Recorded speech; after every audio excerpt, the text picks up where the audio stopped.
आप सभी लोगों का स्वागत है दोस्तों। आज भी हम लोगों ने 40 प्रश्नों का सेट लेकर आए हैं जो कि आप लोगों की परीक्षा की दृष्टि से अति महत्वपूर्ण है। ध्यान दीजिए, पहला क्वेश्चन आप लोगों के सामने है दोस्तों। राष्ट्रपति भवन के डिज़ाइन को किसने बनाया था? तो ध्यान रखिए दोस्तों, एडविन लुटियंस ने राष्ट्रपति भवन के डिज़ाइन को बनाया था। रिसर्जेंट इंडिया बॉन्ड योजना तथा इंडिया मिलेनियम डिपॉजिट योजना किस बैंक ने प्रारंभ की थी? तो दोस्तों ये ध्यान रखिए, स्टेट बैंक ऑफ इंडिया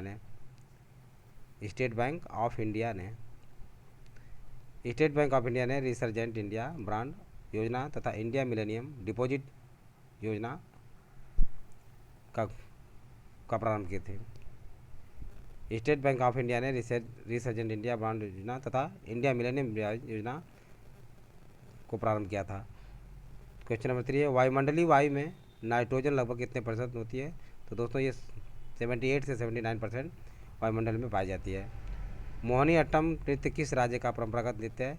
तो मोहिनी अट्टम दोस्तों जो है केरल राज्य का परंपरागत नृत्य है। नेक्स्ट, ब्रह्म समाज की स्थापना किसने की थी, या ब्रह्म समाज के संस्थापक कौन थे? तो राजा राम मोहन राय ने ब्रह्म समाज की स्थापना की थी। बाढ़ के मैदान का उच्च भाग जहाँ बाढ़ का जल नहीं पहुँच पाता क्या कहलाता है? तो ये दोस्तों बाढ़ के मैदान का वह भाग जहाँ पर बाढ़ का पानी नहीं पहुँच पाता उसे बांगर मैदान कहा जाता है। क्या कहा जाता है? बांगर मैदान कहा जाता है। क्लोरोफ्लोरोकार्बन नामक गैस है, ये दोस्तों हानिकारक गैस होती है, CFC, जो ओजोन परत को नष्ट करती है। नेक्स्ट, मीठे पानी की कल्पसर परियोजना अवस्थित है? तो मीठे पानी की कल्पसर परियोजना दोस्तों जो गुजरात में स्थित है। एक साल के अंदर किसी क्षेत्र में फसल उगाने का व्यवस्थित क्रम जो समय एवं स्थानीय फसल व्यवस्था दोनों की सूचना देता है उसको क्या कहा जाता है? तो इसे दोस्तों फसल चक्र कहा जाता है। क्या कहा जाता है? फसल चक्र। क्वेश्चन नंबर 10 है, हिमालय पर्वत से निकलने वाली नदियाँ कौन सी हैं? तो हिमालय पर्वत से निकलने वाली नदियाँ दोस्तों गंगा, जमुना, गंडक, यानी उपरोक्त ये तीनों सही हैं। नेक्स्ट, किस अधिवेशन में मुस्लिम लीग ने बांटो और छोड़ो का नारा दिया था? तो दोस्तों ये कराची अधिवेशन 1943। किस अधिवेशन में मुस्लिम लीग ने बांटो और छोड़ो का नारा दिया था? कराची अधिवेशन 1943 में। भारत में प्रथम भारतीय महिला विश्वविद्यालय की स्थापना किसने की थी?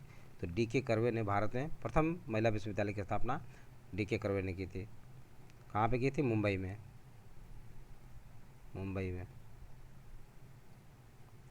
बाल गंगाधर तिलक किस अखबार का संपादन करते थे? केसरी और कौमुदी।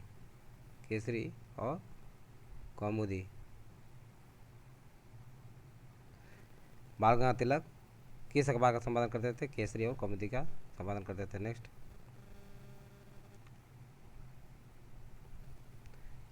भारतीय घास एवं चारा अनुसंधान संस्थान कहाँ स्थित है? तो दोस्तों ये झांसी में स्थित है। झांसी में भारतीय घास एवं चारा अनुसंधान स्थित है। पंडित दीनदयाल उपाध्याय पशु चिकित्सा विश्वविद्यालय स्थित है कहाँ पे? ये मथुरा में है। पंडित दीनदयाल उपाध्याय पशु चिकित्सा विश्वविद्यालय मथुरा में स्थित है। नेक्स्ट, उत्तर प्रदेश को कुल कितने पारिस्थितिकी क्षेत्रों में बांटा गया है? तो दोस्तों ध्यान रखिए, उत्तर प्रदेश को कुल 20 पारिस्थितिक क्षेत्रों में बांटा गया है। व्यापार संतुलन में निम्नलिखित में से कौन सम्मिलित होता है?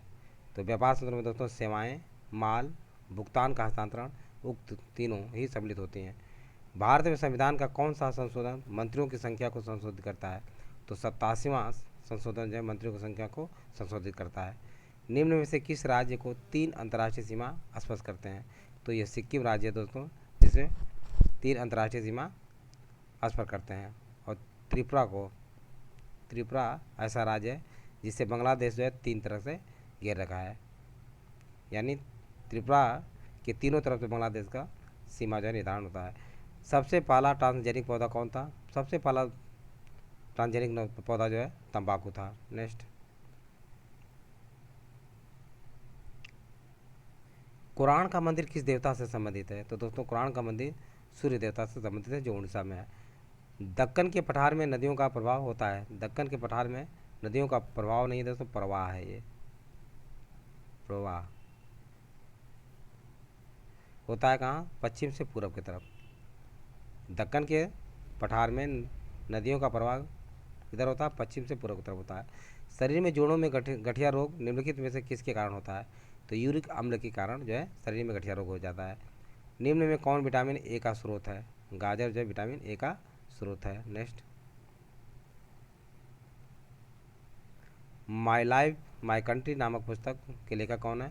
तो एल के अडवाणी ने माई लाइफ माई कंट्री नामक पुस्तक की रचना की थी। हरिकेन को चीन में क्या कहा जाता है? तो दोस्तों हरिकेन को चीन में टाइफून कहा जाता है। क्या? टाइफून टाइफून कहा जाता है।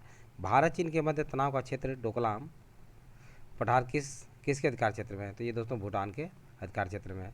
भारत चीन के मध्य जो तनाव हुआ था डोकलम डोकलम के पास जो है जो तनाव भारत और चीन के मध्य हुआ था, यह क्षेत्र जो है भूटान के अधिकार क्षेत्र में आता है। चर्चित रोहिंग्या समुदाय शरणार्थी समस्या वर्तमान में किस राज्य को सर्वाधिक प्रभावित कर रही है? तो ये दोस्तों जो है भारत, म्यांमार, बांग्लादेश, उपरोक्त तीनों को, यानी भारत, म्यांमार और बांग्लादेश तीनों को ये प्रभावित कर रहे हैं। नेक्स्ट,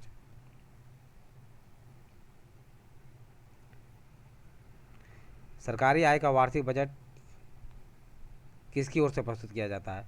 तो सरकारी आय का वार्षिक बजट दोस्तों जो है राष्ट्रपति के द्वारा प्रस्तुत किया जाता है। मैथिली भाषा किस राज्य में बोली जाती है? मैथिली भाषा दोस्तों जो बिहार में बोली जाती है। रामचरितमानस किस सम्राट के शासनकाल में रची गई थी? तो रामचरितमानस दोस्तों जो है मुगल सम्राट अकबर के समय में रची गई थी। पहले पीढ़ी के कंप्यूटर का काल क्या है? तो पहले पीढ़ी के कंप्यूटर का काल जो है 1946 से 1958 है दोस्तों। ये 98 नहीं है, 58 है, 1958। नेक्स्ट,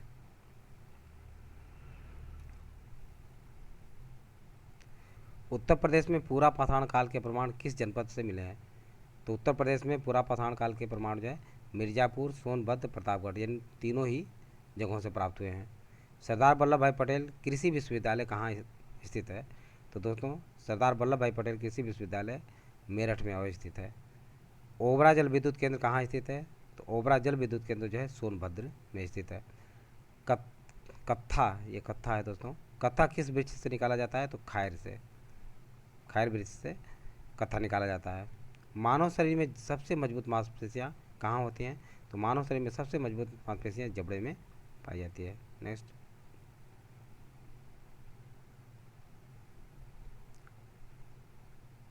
39 है। 39 क्वेश्चन, भारत के किस राष्ट्रपति को मिसाइल मैन की संज्ञा दी जाती है?